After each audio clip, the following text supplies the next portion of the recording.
Hello friends, पिछले class में मैंने आप लोगों को बताया था कि m का वैल्यू इरेशनल रहे तो कैसे निकालते हैं CF और रियल रहे तो कैसे निकालते हैं CF।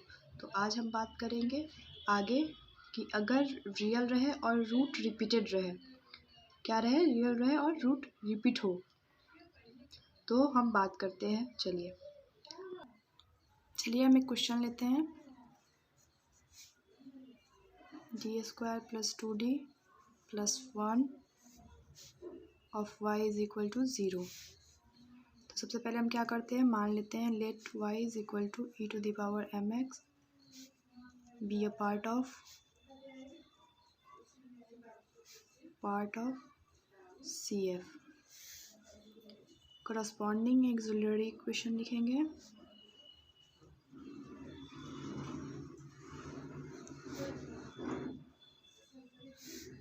m² + 2m + 1 is equal to 0।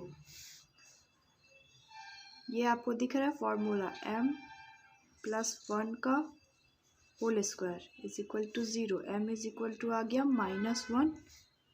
कितना बार रिपीट हुआ है, रिपीटेड ट्वाइस।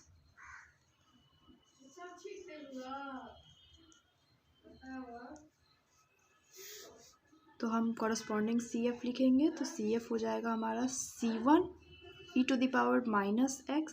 और ये रिपीट हो रहा है तो हम लोग क्या करेंगे, कुछ नहीं करना, बस हर स्टेप में एक एक x बढ़ाते जाना, e⁻−x।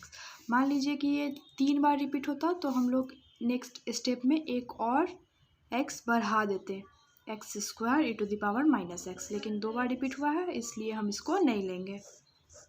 आई होप आप लोगों को समझ में आ गया हो। अब हम बात करते हैं कॉम्प्लेक्स रूट की, ठीक है। तो मान लिया कि m1 जो है, शायद लाइट कम है, रुकिए मैं पेन चेंज करती हूँ, डार्क पेन लेके आने दीजिए आप लोगों के लिए। चलिए तो हम लोग लेंगे m1 is equal to alpha plus i beta, और आप लोग तो जानते ही होंगे कि m2 क्या हो जाएगा, अल्फ़ा माइनस आई बीटा।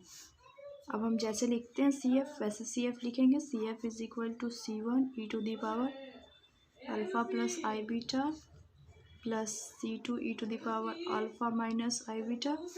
अब इसको, इसमें से अल्फ़ा e⁻α कॉमन ले लीजिए, अल्फ़ा x, यहाँ x छूट गया, अल्फ़ा x कॉमन ले लिया तो क्या बचा, C1 e⁻i beta x plus C2 e⁻−i beta x। चलिए अब हम लोग जानते हैं यूलर्स फार्मूला क्या होता है। यूलर्स फार्मूला होता है e⁻ix is equal to cos of x plus i sine of x।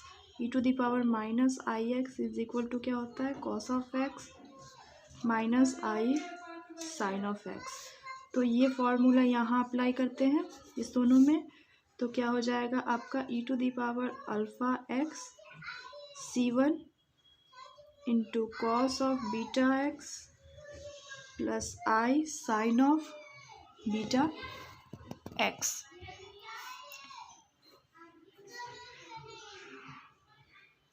Plus C2 cos of beta x minus i sine of beta x।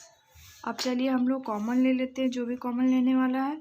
e⁻α(x) as it is रह जाएगा आपका C1 plus C2, और यहाँ क्या आ जाएगा आपका cos of beta x, उसके बाद plus i C1 plus C2 sine of beta x, ठीक है।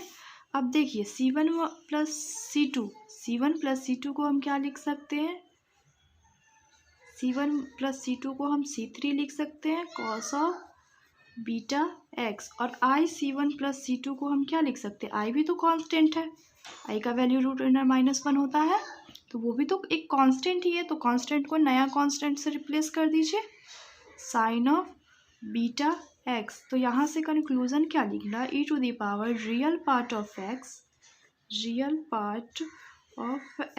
इंटू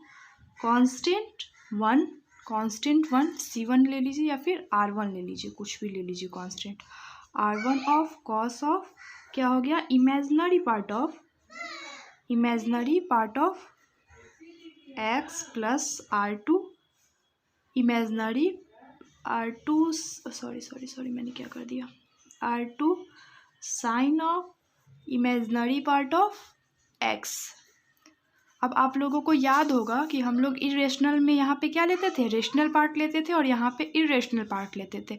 तो ये रेशनल वाले रूट से मतलब इरेशनल रूट जो आता था उसमें हम लोग यहाँ पे क्या लेते थे, रेशनल पार्ट, यहाँ पे इरेशनल पार्ट। लेकिन इसमें क्या है, सिर्फ कॉस है, वहाँ पे क्या था, कॉस हाइपरबोलिक और साइन हाइपरबोलिक था। यहाँ पे क्या है, कॉस ऑफ फंक्शन और साइन ऑफ फंक्शन। तो ये नॉर्मल है, ठीक है।